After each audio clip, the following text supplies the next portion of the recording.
The Galactic Council ignored Earth's warning, then the stars went dark. The pulse hit every sensor array on Earth at exactly the same moment.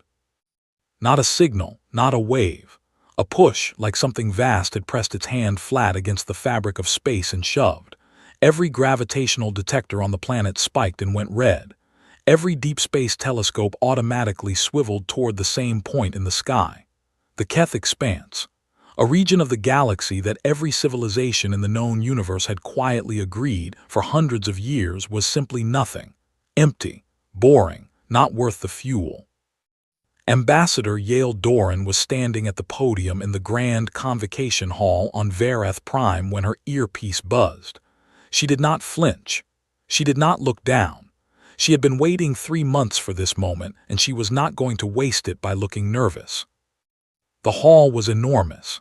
It was built for species that stood 4 meters tall, had multiple sets of limbs, and communicated partly through color shifts in their skin. Yale was 5 feet 6, had 2 arms, and communicated entirely through sound. She had learned, in 11 years of representing Earth to the Galactic Council, that this physical smallness was something the other species found oddly amusing. She had also learned that she did not care. 41 council species were seated in tiered rings around her. Some breathed different atmospheres and sat behind sealed panels. Some had sent holographic representatives from the other side of the galaxy. The room smelled, through the translation of her suit's environmental filters, like ozone and warm metal. Councillor Vrethsa of the Verath sat at the center of the high bench.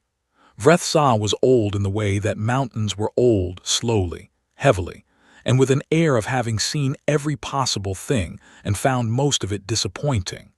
The councillor's translator pendant glowed amber as Yale began to speak. She did not ease into it. There was no time for easing. 47 days ago, Yale said, Earth's deep-range gravitational network recorded a pulse event originating from the Keth Expanse. The pulse repeated 11 times over the following 31 days. The intervals between pulses are decreasing. The amplitude of each pulse is increasing. The mathematical pattern of those intervals matches no known natural phenomenon.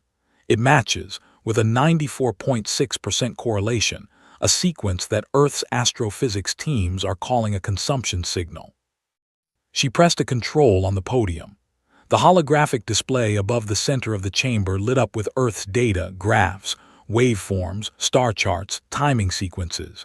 It was clean, precise, and thorough. Earth had spent 3 months making sure it was impossible to dismiss. The chamber was very quiet.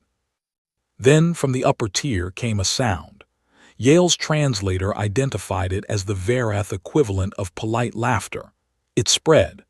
Not all species laughed, some had no mechanism for it, but enough of them made enough dismissive sounds that the meaning was clear. Vrethsa raised one long gray hand for quiet, and the sound stopped. Ambassador Doran, Vrethsa said, Earth has been a member of this council for 11 years. In that time, you have made 3 formal requests for military consultation, 2 requests for deep space survey cooperation, and 1 request, which I recall clearly, for assistance in what you described as an anomalous energy reading near the border of the 7th arm. That event proved to be a natural pulsar misidentified by your equipment. Yale did not move. With respect, Counselor, she said, Earth's equipment has significantly improved since that time. As has your confidence, Vrethsa said, and several counselors made sounds that translated as amusement. The Keth Expanse has been surveyed 14 times by council vessels over the past 6 centuries. It is empty. The academic consensus, held by civilizations far older and better equipped than Earth, is that it has always been empty and will remain so. What you are presenting is a gravitational anomaly that your own models admit could have 17 other explanations. The 17 other explanations account for a combined probability of 5.4%, Yale said. I am asking the Council to address the 94.6. Vrethsa was quiet for a moment. We thank Earth for its diligence, the counselor said finally. The report will be logged. A review committee will be assigned. We will notify your delegation of any findings within the Standard Council review period. The Standard Council review period was 2 years. Yale had expected this. She had been in this chamber enough times to know exactly how it worked. She had also come prepared for it. She straightened slightly at the podium. "Counselor," she said, "I am formally requesting that Earth be permitted to conduct an independent deep range survey of the Keth Expanse, with Council observational support." "Denied," Vrethsa said. "The Expanse is a protected observation zone under the Third Charter of the Varath Accord. No survey vessels may enter without a full Council vote, which requires a minimum 6-month deliberation period. Then I am requesting an emergency session to accelerate that vote." "Denied. The threshold for an emergency session requires evidence of active threat. A gravitational anomaly does not meet that threshold." Yale stood at the podium. The holographic data still glowed above the hall. 41 species were watching her. She could feel the collective patience of the room, which was the patience of civilizations that had existed for thousands of years and had seen countless young member species arrive full of urgency and slowly learn that the galaxy moved slowly, and that was simply the way things were. She said one more thing. "Then I am recording for the official transcript at this time that Earth warned this council, that Earth presented its evidence, made its requests through proper channels and was denied. I am recording that the council was informed and that the council chose not to act." She stepped back from the podium. Vrethsa said something in the native Varath tongue that her translator rendered as unnecessary. The session moved on to other business. Yale walked back to her delegation seat and sat down beside her aide, a young man named Oliver Grant, who had been with her for 2 years and had learned to read her silences. "That bad," Oliver said quietly. "We're on our own," Yale said. Oliver nodded slowly. He had served long enough to understand what that meant. Yale pulled out her personal communicator and typed a single message to Earth Command. She used the private channel, the encrypted one, the one she only used when she was certain the content could not be intercepted and could not be officially attributed. The message said, "They said number proceed." The reply came in 11 seconds, which was fast even accounting for quantum relay. It was from Director Nora Whitfield at Earth Command, and it said, "We already have."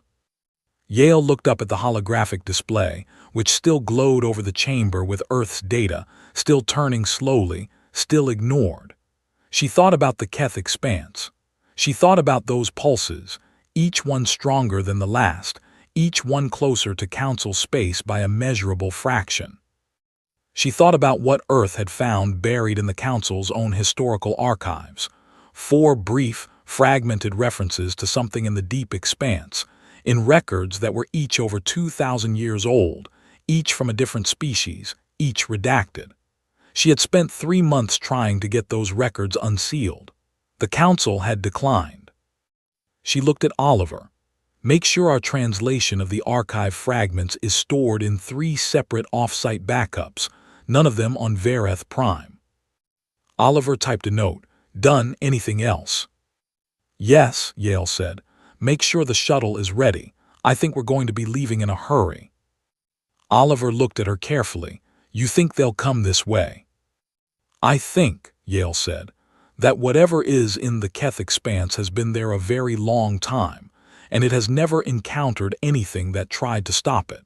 And I think the Council just told the only species willing to try that it cannot." She looked at the display one more time. "Book the shuttle," she said. "We have work to do." The Keth Expanse looked wrong from the moment the S-Adamant crossed its boundary. Commander Sierra Cole had been in deep space for 9 years. She had flown through nebulae, inside the gravity wells of brown dwarfs, through debris fields from supernovae that had detonated 1,000 years ago and were still moving outward. She knew how space looked. She knew how it felt on instruments. The Keth Expanse felt like none of those things. It felt like a room that someone had just left. She stood at the forward console of the Adamant's bridge, looking at the primary sensor display, and the sensor display was wrong in a very specific way. Normally, deep space registered as a constant quiet noise, background radiation, microwave echoes, the soft hum of the universe's long memory. Here there was nothing, not silence, absence. The instruments were working perfectly. There was simply nothing for them to detect, as if something had cleaned the space thoroughly. "Second reading on background radiation," she said. Lieutenant Paul Decker, her senior science officer, ran the check without being asked twice. He was careful, like that, young, precise, the kind of person who checked his work and then checked it again. "Confirmed, Commander. Background radiation is suppressed across all detectable frequencies, not scattered, not absorbed in the usual sense, just not present." "That's not possible naturally," said Navigator Grace Elford from the far console. "No," Sierra agreed, "it is not." The Adamant was a long-range reconnaissance vessel, not a warship, not a science platform, something between the two. She carried 12 crew, 2 months of supplies, a full sensor suite, and enough engine to outrun most things that might want to follow her. Earth Command had sent her in with one instruction: observe, record, and return. Do not engage with anything. Do not attempt contact. Do not stop moving unless absolutely necessary. Sierra had no intention of stopping, but she also had no intention of leaving before she had something worth bringing back. "Bring up the star chart," she said. "Overlay current against the baseline survey from 3 months ago." Grace pulled the display. The bridge's central holographic table lit up with the map, the Keth expanse as it had been charted from long distance, cross-referenced with what the Adamant was currently reading at close range. The difference was visible immediately. "Those stars are missing," Paul said.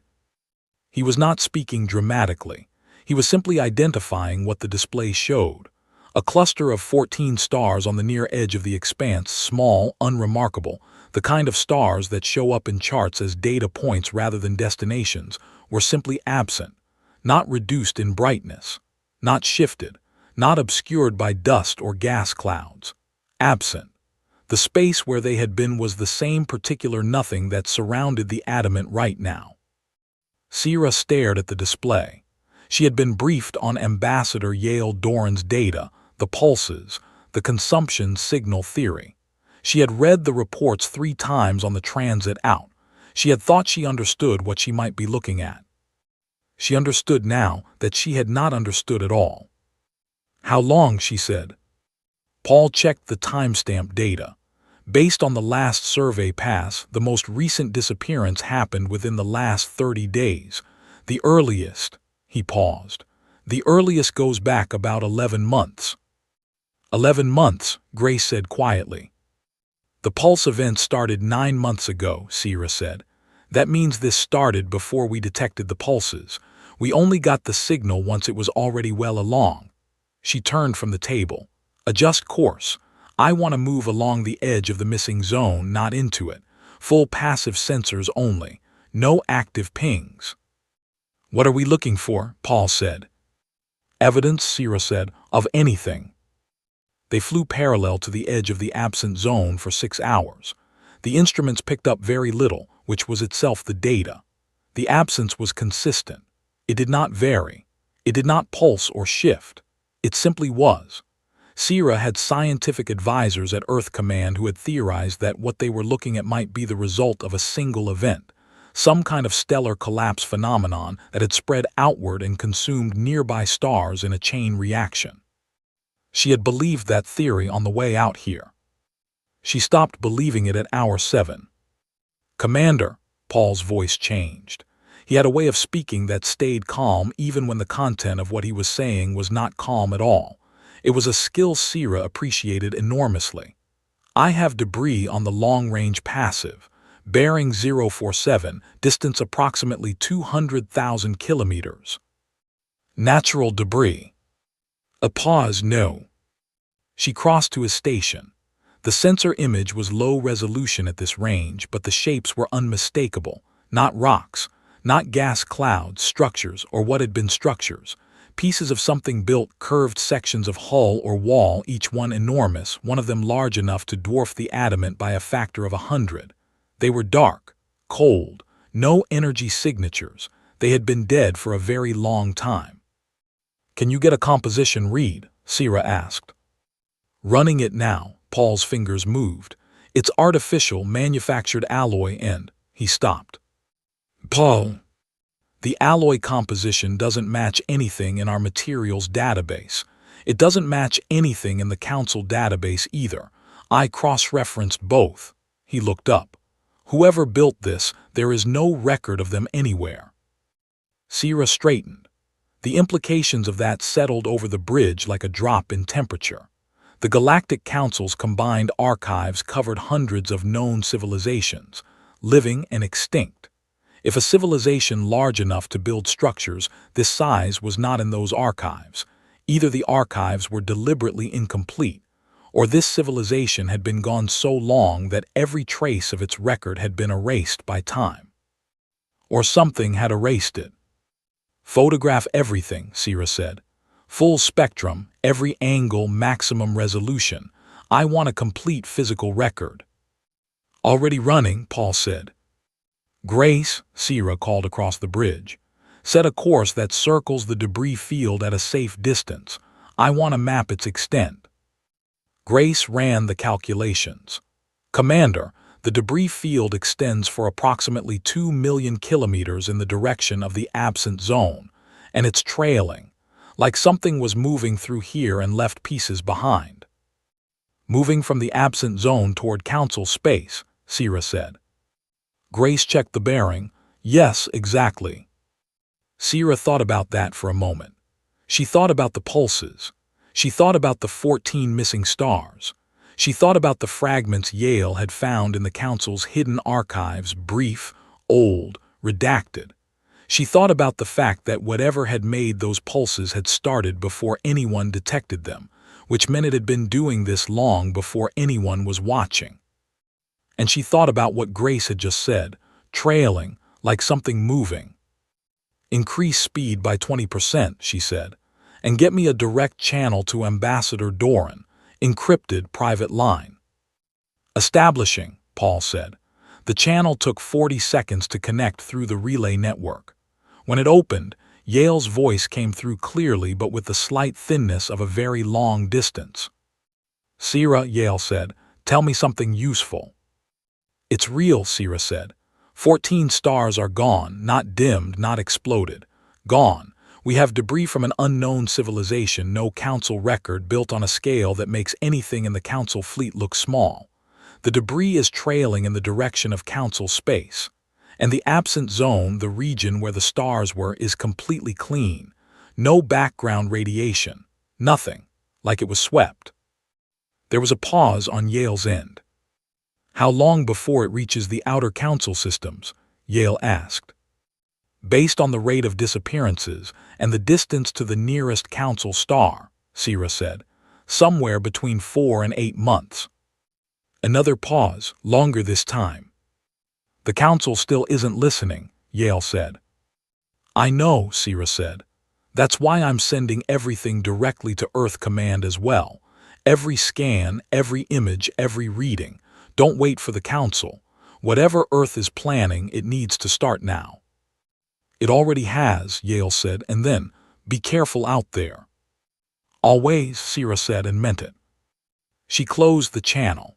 She stood at the center of the bridge for a moment, looking at the sensor display, at the darkness where 14 stars had been, at the long cold drift of debris from a people that no one remembered.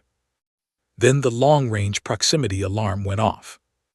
Not a collision warning, not a standard obstacle alert. The proximity alarm had 3 settings, and this was the third one, the one that meant something had detected the adamant. Something was responding to their presence. "Source," Sierra said immediately. Paul's hands were already moving. "It's not a ship. It's not a weapon. It's Commander. I don't have a classification for this. It's a field effect. It's expanding from the edge of the absent zone, and it is moving toward us."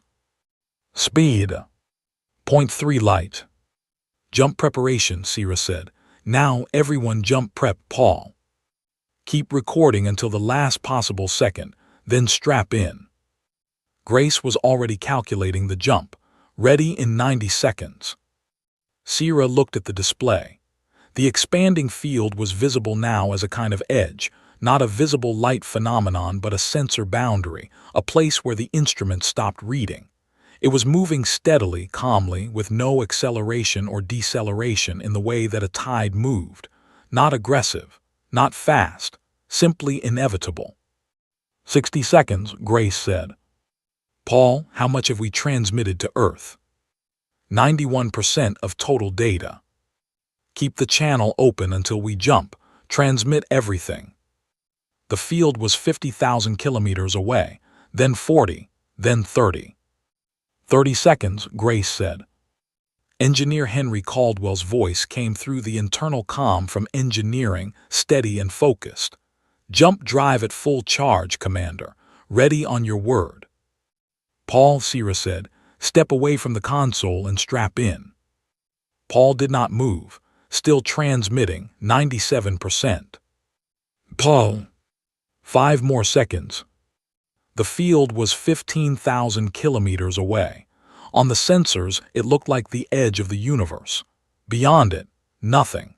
Just that particular deep absence that meant something had passed through here and taken everything with it.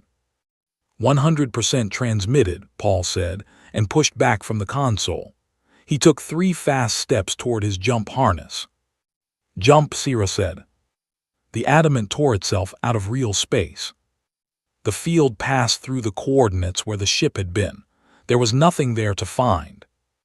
In engineering, Henry checked the drive status and then quietly said, "That was close." Sierra, strapped into the command seat, waited for the jump to complete. She kept her eyes on the display even though there was nothing to see during a jump. She was thinking about the field, about the way it had moved, not searching, not scanning. Simply expanding the way a process expanded, automatic, systematic, without interest or curiosity. It had not been trying to catch them. It had simply been continuing what it was already doing. That was the part that stayed with her. It had not changed what it was doing because of them. They were not significant enough to change its behavior. When the jump resolved and the stars came back around the adamant, Sierra let out a breath she had been holding without realizing it. "Head count," she said. Grace called out the crew, 11 names, all accounted for. There had been 12. "Where is Aldridge?" Sierra asked. A silence. Henry's voice came through from engineering, quieter now. "He was running the manual backup transmission array in the secondary bay when we jumped, Commander. The bay door, the pressure seal didn't fully cycle. The jump wave, he didn't make it to a harness in time." Sierra closed her eyes for exactly 3 seconds. Then she opened them. "Log it," she said. "Full record, time and cause." She paused. "He got us to 100% transmission. Make sure that's in the log too."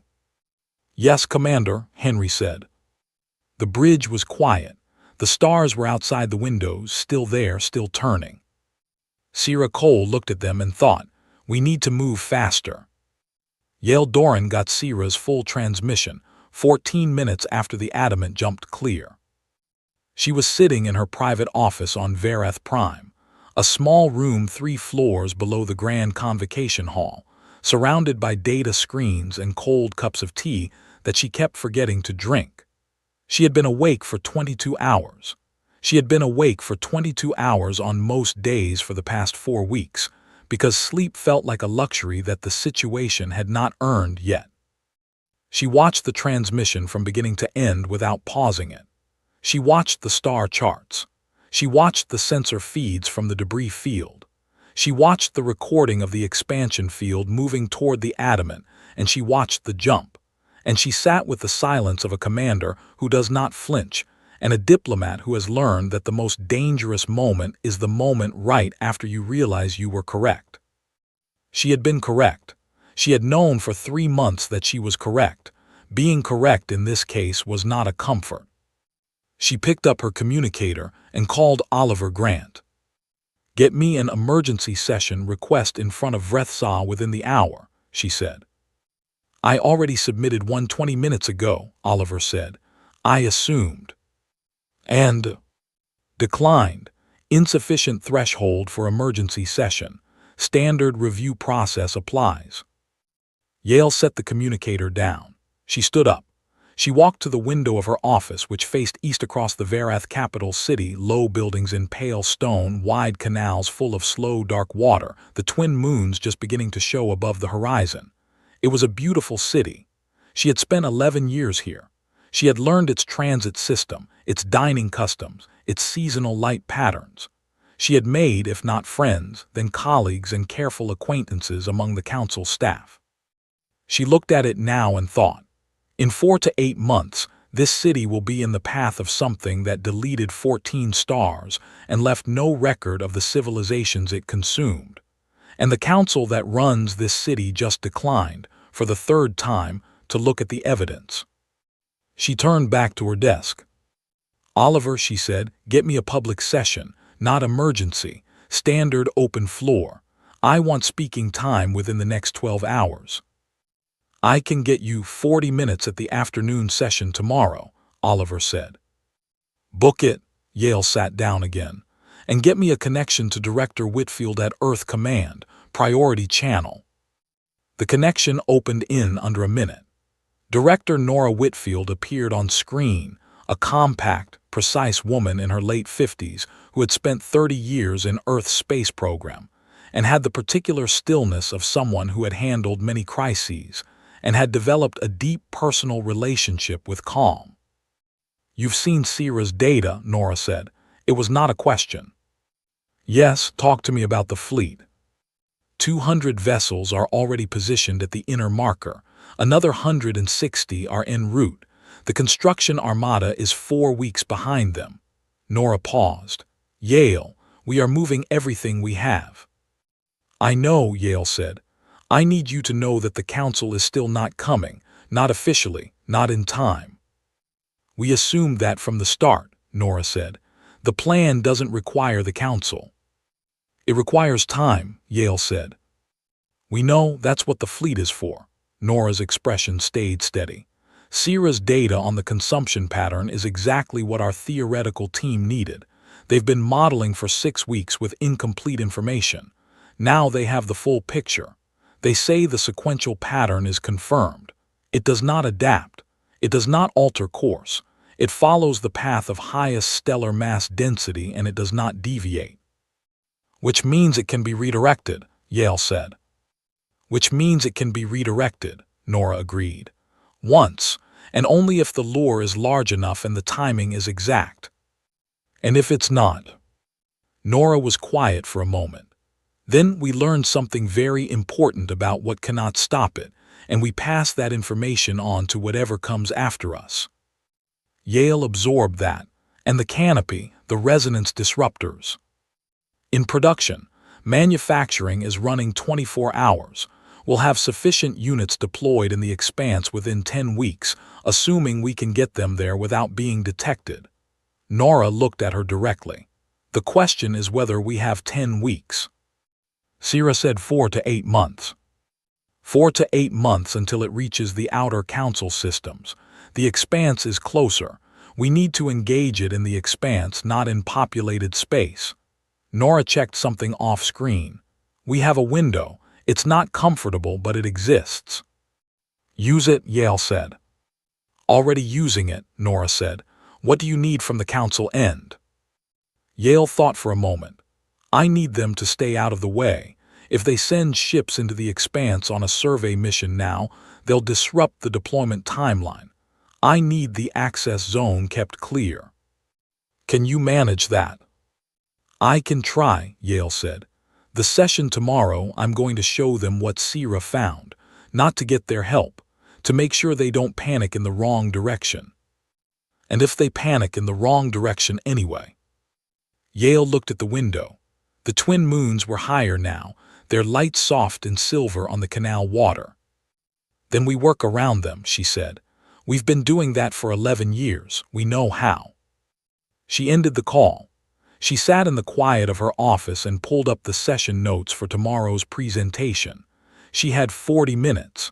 She had 14 missing stars, debris from a civilization no one remembered, a sensor record of something that could not be classified, and a fleet of 600 Earth vessels currently moving into the darkest part of the galaxy to build a trap for something that had never in its existence been trapped. She began to write. At hour 2 of the afternoon session, when the chamber had worked through 3 routine agenda items and was beginning to settle into the comfortable rhythm of institutional process, Yale Doran walked back to the podium. She did not ease in this time either. She said, 2 days ago, the Adamant returned from a reconnaissance mission in the Keth Expanse. I am going to show you what it found. She activated the display. The chamber watched. She said nothing while they watched. She let the data speak, the missing stars, the debris field, the expansion field moving toward a vessel that had to jump clear in time. When it finished, she said, one crew member of the Adamant did not survive the mission. His name was Aldridge. He stayed at his post to ensure full transmission of data so that I could show it to you today. The chamber was silent in a different way than it had been silent the first time. The first time it had been the silence of polite dismissal. This was the silence of people who had just seen something they could not argue with. Counselor Vrethsa did not speak for a long time. Then from the upper tier there was movement. Not laughter this time. The Thuvari representative, a species that had been council members for 800 years and had said almost nothing in Yale's entire tenure, stood up and spoke in their own language. The translation came through in a flat, even voice. The Thuvari recognized these patterns. Our historical archive contains a reference to something described in the same terms. Our archive was compiled 600 years ago from records that were already 2,000 years old. Those records were sealed at the request of 4 founding council members. We were not told why. We sealed them because we were asked to. We believed those members had good reasons. The Thuvari paused. We request that those records be unsealed immediately. Vrethsa said very quietly, granted. The chamber began to move. Not in the orderly way that council sessions moved, but in the rapid, overlapping way of people who had been sitting still and have suddenly realized that sitting still is no longer the appropriate response. Yale stood at the podium and let it happen. She watched counselors communicate urgently with their delegations. She watched 4 species pull their representatives into side-channel consultations. She watched Vrethsa read something on a private screen with the expression of someone who is reading something they had been hoping they would never have to read. Then from the side of the chamber, Counselor Dho moved forward. The Dho were the oldest species in the council. No one knew exactly how old. They did not discuss it. They were present in records that predated every other current member by thousands of years, and they had a reputation for speaking rarely and only when what they had to say could not be unsaid. Counselor Dho was small still, and had eyes that caught light in a way that suggested they had been collecting light for a very long time. Ambassador Doran, the Dho said. The voice through the translator was calm and careful. What is Earth proposing to do? The chamber went quiet again. Every representative listened. Yale looked at the Dho. She looked at the full chamber. She had been preparing for this question for 3 months. Earth is not proposing, she said. Earth is acting. The question is whether any of you are coming with us. A pause. Because the window to act in the expanse closes in weeks, the window to act in council space closes in months. After that, there is no more window. She looked around the chamber. We have a plan. It is not a certainty, but it is the only option we have found that has any chance of working, and it is based on data that this council should have gathered 30 years ago and chose not to. Her voice was level, not angry, not pleading, simply clear. Earth is going. We are going because we built this plan and we believe in it.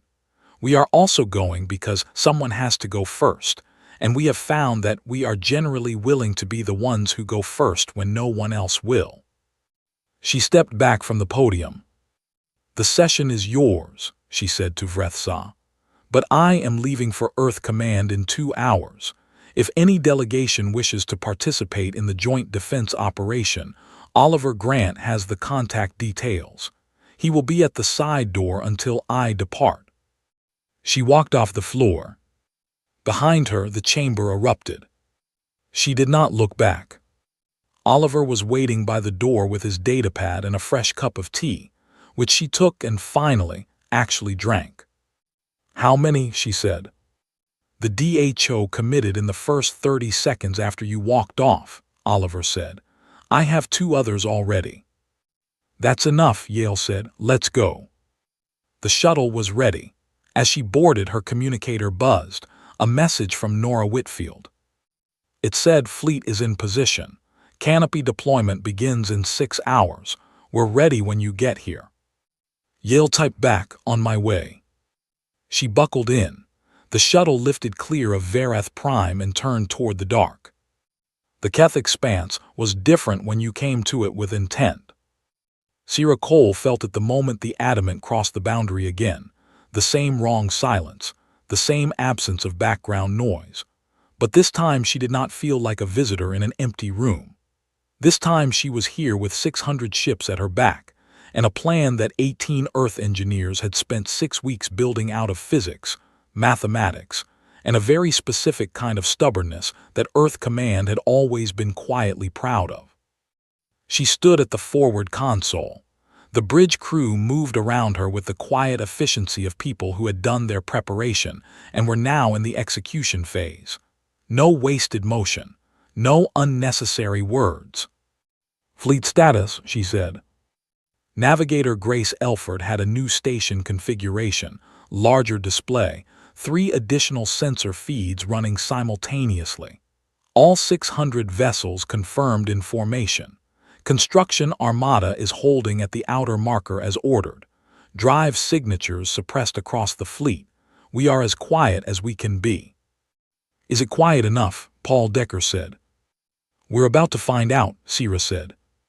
The plan, which Earth Command called Operation Canopy, though Sierra's crew had privately taken to calling it the longest possible shot, had 3 phases. The first phase had already been in progress for 6 weeks. The deployment of the resonance disruptor network throughout the expanse. 12 automated construction drones had been planting the devices across a 3 billion kilometer grid, hiding them inside the debris fields and within the gravitational eddies left behind by the consumed stars. Each disruptor was the size of a small house and contained a power source that could sustain continuous output for 48 hours. They were connected in a network. They were designed to activate simultaneously. The second phase was the lure. The lure was the construction Armada's work, a spherical mass of compressed material, electromagnetically charged, threaded through with a gravity field generator, and calibrated to broadcast the exact gravitational and electromagnetic signature of a star with a mass 4 times that of Earth's sun. It did not look like a star. It did not shine. But to whatever sensors the absence used to identify its next target, it would read as the most attractive meal in the expanse.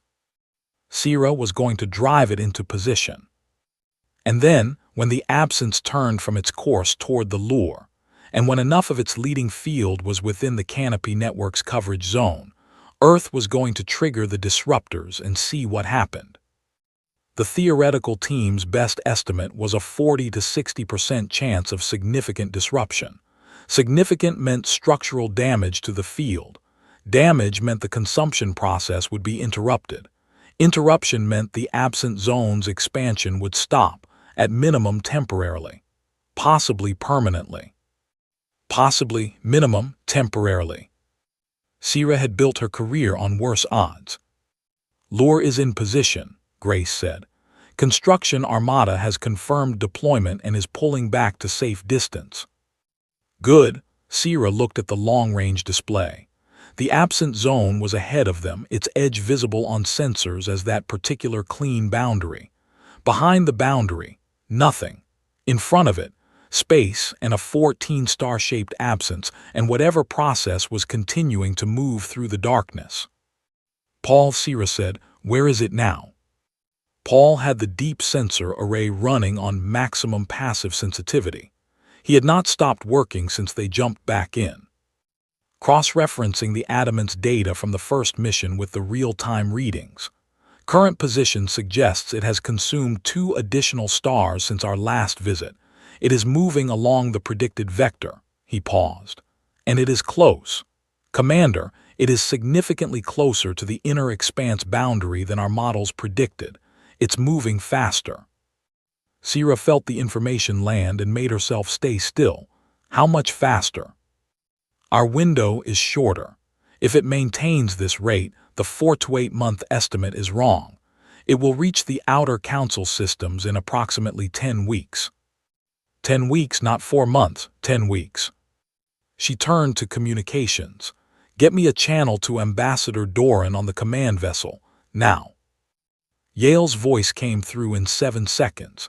She had been aboard the Earth Command cruiser Heritage since departing Vareth Prime, coordinating with both Earth Command and the Council Remnant Forces, the DHO vessel and the 2 Allied ships that had joined them.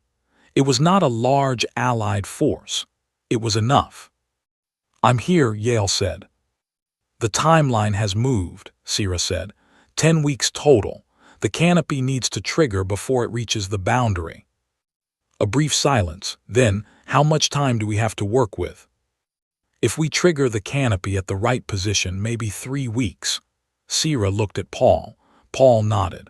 The lure needs to draw it into the center of the grid. At its current speed, that alignment will occur in approximately 11 days. 11 days, Yale said. Yes. Then we use 11 days. Yale's voice was steady. It always was. What do you need from this end? Keep the Allied ships at the outer perimeter. I need this space clear. If the absence picks up multiple ships at different positions, it may not orient toward the lure. We need it focused. Understood. Done. Sierra closed the channel. She turned back to the display. 11 days. 11 days of flying in absolute silence, suppressing every drive signature and energy emission, maintaining the fiction that the expanse was empty except for a very attractive fake star sitting in the middle of the canopy grid. 11 days of waiting for something that had consumed stars, without pausing to do something it had never done before, change direction. We are now in silent running, Sierra said to the bridge. No active emissions, minimum internal power usage, all personal communicators on local only. We breathe quietly for 11 days and then we find out if this works. The bridge settled. The crew sat at their stations. Outside the windows, the expanse was dark and cold and still. On day 3, the first sign came. Paul called Sierra from her brief rest period in a voice that was perfectly controlled, and therefore told her immediately that it was important. She was on the bridge in 90 seconds. It's responding to the lure, Paul said. Very slightly, barely measurable, but it has shifted trajectory by a 0.3-degree arc in the direction of the lure's position. Sierra looked at the display. A 0.3-degree arc. On the scale of something that consumed stars, that was enormous. It noticed, Gray said softly. It noticed, Sierra agreed. Maintain position, do not change anything, let it come. On day 5, the arc became a clear bearing change. The absence was moving toward the lure, not rapidly, the way a tide moved, steady and large and indifferent but pointed now in the right direction. On day 7, Paul's monitoring showed 3 more stars consumed along the absence's previous path, now fallen behind it as it angled toward the center of the expanse. Each disappearance was a quiet disaster in its own right, stars that had burned for billions of years, gone in the time it took to take a breath. Sierra logged each one with a timestamp and nothing else. There was no adequate language for it. She recorded the facts and moved on, because moving on was the only option. On day 9, the leading edge of the absence's expansion field entered the outer grid of the canopy network. Sierra had not slept properly in 4 days. She was not the only one. Paul had been at his station for 18 hours straight and had only agreed to rest when Sierra pointed out that he would be making critical calculations at the most important moment and needed a functional brain to do it. Grace had developed the particular kind of watchfulness that comes from sustained high focus, still, quiet, seeing everything. Henry Caldwell had been in engineering since day one, running continuous diagnostics on the jump drive and the main systems, because Henry's personal philosophy was that the time to check your equipment was before you needed it, not during. He had sent up 3 written status reports, each one thorough and reassuring. Sierra appreciated him in the uncomplicated way that she appreciated anyone who simply did their job very well without needing to be told. Leading edge is in the outer grid, Paul said. Canopy network is reading all units active and connected, ready for trigger on your command. Not yet, Sierra said. We need the core of the field inside the central grid. If we trigger too early, we damage the edges and the core keeps moving. How long? Based on current advance rate, 18 hours. 18 hours. I want continuous position updates every 15 minutes, Sierra said. No exceptions. Anyone who is not at a critical station rest in rotation. Grace, you first. 2 hours, then trade with Decker. I'm fine, Grace said. I know you're fine, rest anyway. Grace went. Paul took over navigation monitoring alongside his sensors. The bridge quieted again. Sierra sat in the command seat and watched the display and thought about the first time she had stood on a beach as a child in North Wales and felt the tide coming in. The way the water moved with complete indifference to anything standing in its path. Not aggressively, not with any feeling at all, simply moving because that is what it did. She had stepped back from the water then because she was 7 years old, and she had learned that when something much larger than you moves toward you, stepping back is the intelligent choice. She was not stepping back now. At hour 14, the core of the absence's expansion field entered the central canopy grid. At hour 16, its leading edge had advanced far enough that the geometric center of the expansion was precisely aligned with the geometric center of the network. Paul's voice, Commander, we have optimal grid coverage. Sierra stood. She did not need to, she was already standing. All crew confirm harnesses, she said. This may produce a significant shockwave. I want everyone secured. Confirmations came from every station, from engineering, from the small crew quarters. Sierra looked at the display.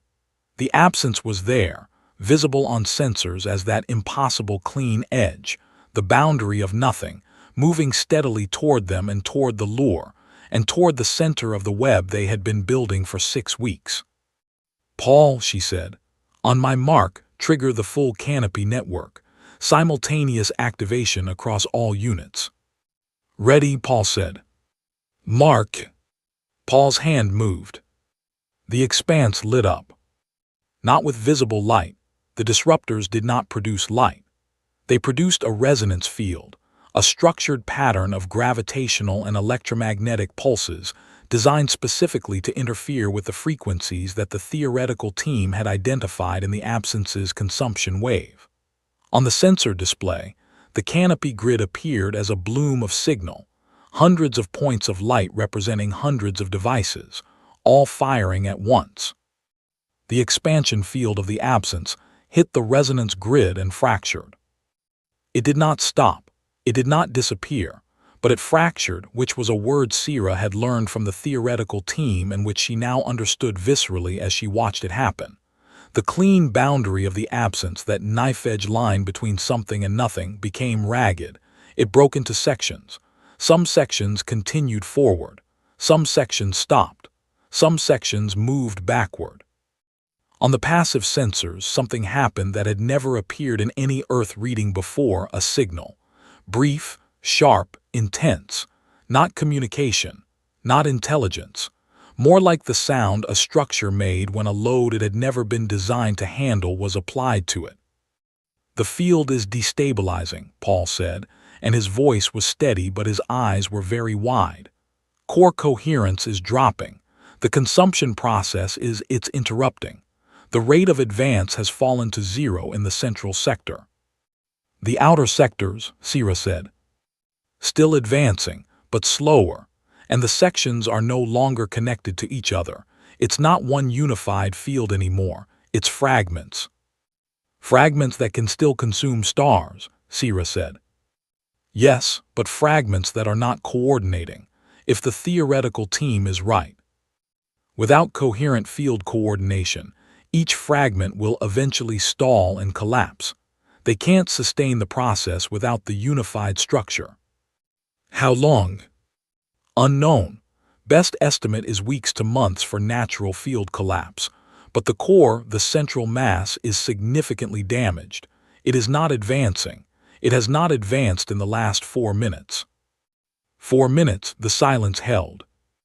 Then, from deep in the sensors, from whatever remained of the core of the absence at the center of the canopy grid, something shifted.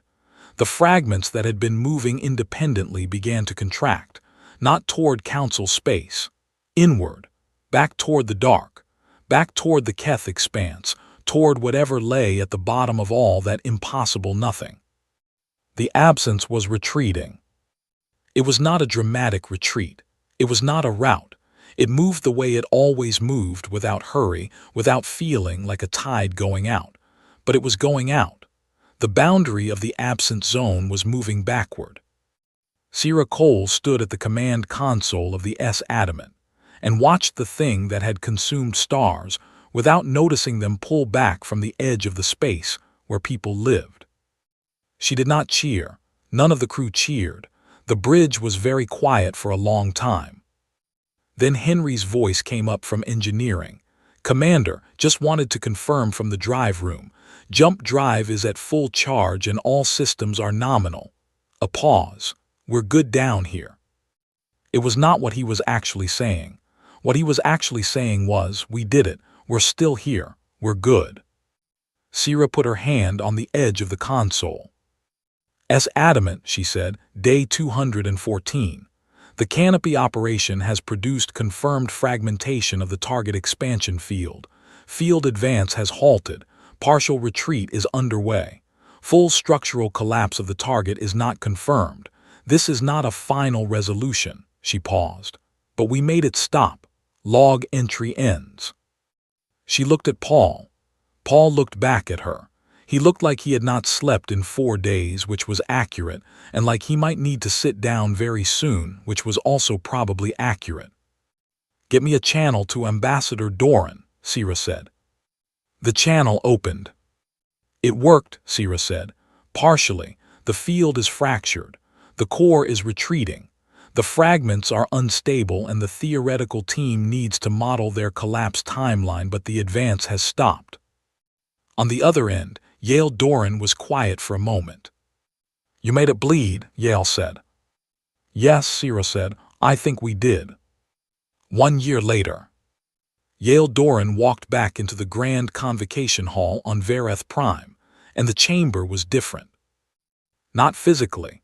The hall was the same enormous space, the same tiered rings, the same pale stone and filtered light. But the species who occupied those rings had changed. Some were absent, some were new, and the ones who remained were sitting differently. There was no comfortable settling into institutional routine. There was no quiet amusement at the small human at the podium. There was attention. The specific, focused attention of people who had looked at something true and terrible, and had decided afterward that looking away was no longer something they were willing to do. Yale stood at the podium and waited for the hall to settle. The DHO were seated in the front row, which was not their usual position. Counselor DHO had moved there 3 months after the canopy operation, quietly, without explanation, and had been there for every session since. Yale had never asked why. She thought she understood. Counselor Vrethsa was also present. There had been a vote of accountability within the Varath governance structure 6 months ago, following the unsealing of the historical archive records. Vrethsa had survived the vote narrowly, and had since been visibly and consistently present at every council session, every committee hearing, every closed-door briefing. Yale took it as an apology expressed in the only language bureaucracies actually spoke: attendance. 3 new species had applied for council membership. All 3 had cited, in their formal applications, the events of the past year as the reason they wished to be part of this conversation. Yale thought that was the most hopeful thing she had seen in 11 years on Verath Prime. She began to speak. The absence, as we have taken to calling it, is currently located at the estimated center of the Keth expanse. Earth's monitoring network, which is operational and will remain so permanently, shows no advance activity in the past 60 days. The fragmented field sections produced by the canopy operation have been collapsing at a rate consistent with our theoretical models. 8 of the 14 major fragments have fully dissipated. The remaining 6 are expected to dissipate within the next 3 to 5 months. She paused. The core has not dissipated. It has not advanced. It is doing something that our instruments cannot fully characterize, but the theoretical team's working description is reconstitution. It is repairing itself. She looked around the chamber. This is not a surprise. We did not expect permanent destruction. We disrupted its process and forced it to withdraw. Based on the rate of reconstitution our instruments can measure, the core will be capable of resuming activity in an estimated 40 to 200 years. The chamber was very quiet.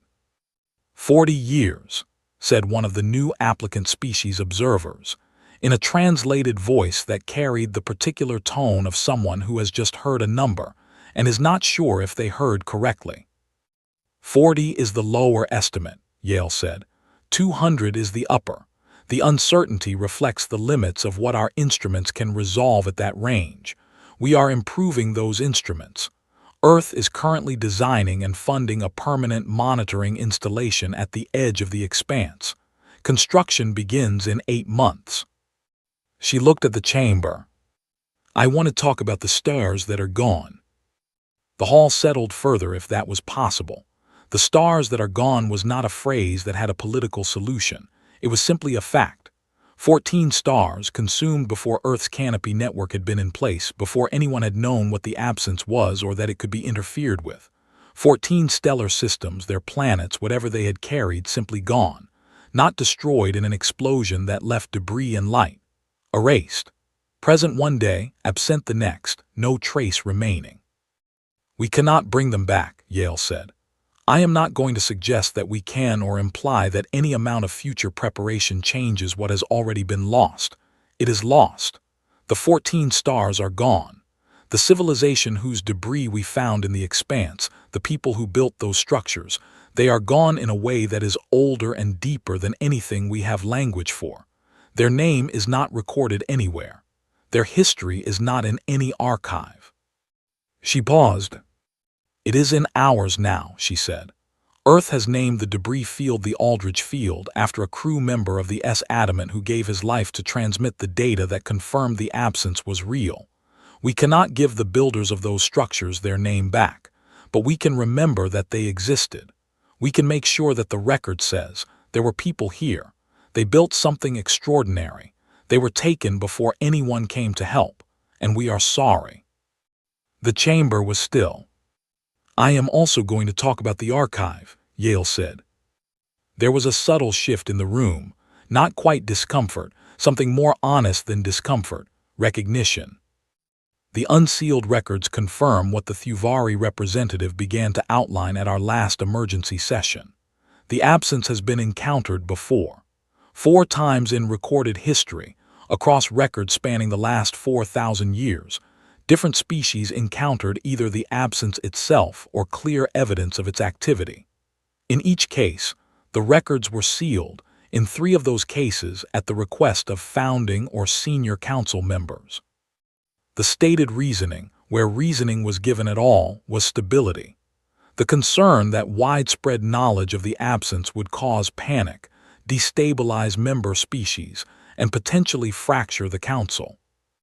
She let that sit for a moment. Those decisions were made by individuals who believed they were protecting people. I am not standing here to condemn them. I am standing here to note the consequence. 4 encounters over 4,000 years and no accumulated knowledge. No database. No defensive preparation. Each encounter started from nothing, and in the earliest 3 cases, the affected civilizations did not survive. In the 4th, the absence retreated on its own for reasons unknown, and the council interpreted that as resolution. She looked at Vrethsa. Earth's warning was the 5th encounter. It was treated as the previous 4 had been treated, as something manageable through established channels, something to be logged and reviewed and addressed in due time. Her voice did not rise. It did not need to. It was not the fault of any individual in this chamber that the archive was sealed. It is the responsibility of every individual in this chamber that it never happens again. She reached under the podium and brought out a physical document, printed on earth paper, bound with a simple cover, old-fashioned in a way that was deliberate. The Adamant Accord, she said. Earth's proposal for a permanent, treaty-bound, joint early warning and defensive coordination network, with a mandatory unsealed archive of all contact events past and future, and a standing response protocol that does not require a full council vote to activate. She said it on the podium. The Accord designates Earth as the primary coordination hub, not because Earth is the strongest or oldest or most capable member of this council, but because, as I said 1 year ago in this chamber, we appear to be generally willing to be the ones who go first when no one else will. She looked up. We did not do this alone. Commander Sierra Cole and the crew of the S. Adamant went into the expanse when the council said it was empty. Engineer Henry Caldwell kept 600 ships running in silent conditions for 11 days. Navigator Grace Elford plotted a course through a region of space that wasn't supposed to have anything in it, and found 14 things worth coming home to warn you about. Lieutenant Paul Decker stayed at his post until every byte of critical data was transmitted and then reached his harness in the final seconds. She paused, and Specialist Aldridge stayed 3 seconds longer and did not. The chamber held that. The DHO stayed when others left, Yale continued. 2 species sent ships and crew when it would have been far easier to follow the others toward the core. Director Nora Whitfield at Earth Command built the Canopy network in 6 weeks from a theoretical model that had never been tested. Every person who built a disruptor unit, every engineer who worked on the lure, every pilot who held formation for 11 days in silence, all of them made this work. She straightened. But I want to be direct with you about something. Earth did not do this because we are brave. Earth did not do this because we are more capable than other species, or stronger, or because we have some particular destiny. Earth did this because 11 years ago we walked into this chamber for the first time, and we noticed very quickly that the Council's way of handling uncomfortable information was to file it and wait. And we decided, quietly and without making a declaration of it, that we were not going to do that. She looked around the room one more time. We are young. We have been members of this council for 11 years, which is nothing by any measure this chamber uses, but we are paying attention. We have always been paying attention, and we intend to keep doing so. She slid the accord forward on the podium. The Adamant Accord is open for signature. Earth has already signed. The DHO have signed. I hope before this session ends that many more of you will. She stepped back. This time she did not leave. She stood to the side of the podium and watched as Counselor DHO rose first and crossed the floor, took the document, and signed it without speaking. Then the Thuvari representative. Then, after a pause, a delegate from one of the new applicant species who had not yet officially joined the council, but had been observing from the gallery, a small, quiet being whose species had encountered a fragment of the absence 300 years ago, and had spent 3 centuries wondering what it had been. They signed with an instrument from their own world. Counselor Vrethsa was the 8th to sign. The document made its way around the chamber. Yale watched. She did not count the signatures out loud. She did not mark each one as a victory. She simply watched, and for the first time in a long time she stood still and let the moment be what it was. Oliver Grant appeared at her elbow with a cup of tea, which she took, and as she had been doing lately, actually drank while it was still warm. "How many?" she said. 26 so far," Oliver said. "More coming." Yale looked at the stars through the chamber's high windows. Vareth Prime's twin moons were not visible from this angle at this hour, but the stars were, the real ones, the ones that were still there, the ones that the absence had not reached. Some of them had planets. Some of those planets had people. Some of those people did not know, and might not know for generations, how close the stars above them had come to going dark. She was all right with that. Her job was not to frighten people. Her job was to make sure the darkness did not come. And somewhere out in the Keth expanse, in the deepest part of the nothing that should have been empty, the absence was healing. Slowly, quietly, with the patience of something that had existed long before any of them and fully expected to exist long after. It would come back. She knew that. The theoretical team knew that. Everyone in this chamber who had read the accord and understood it knew that. Earth would be ready. Not alone this time. Not ignored. Not filing a report and waiting for a review that would never come, but with 26 signed documents and a monitoring network already under construction and a fleet that had proven once that interference was possible. They would spend the next 40 to 200 years improving that interference, building better tools, training the people who would use them, keeping the archive open, watching. Always watching. Yale Doran finished her tea. She looked at the stars. She thought about Sierra Cole, who was currently 3 months into a new deep range survey mission. This one officially sanctioned, with council support, with a science team 3 times the size of the Adamant's original crew. She thought about Paul Decker, who had published his sensor analysis of the canopy operation, and received a response from a Varath astrophysicist suggesting a theoretical model that might extend the effective range of the disruptors by 40%. She thought about Henry Caldwell, who had declined a promotion to a desk position at Earth Command and was currently in engineering on the Adamant, which was exactly where he wanted to be. She thought about Aldridge.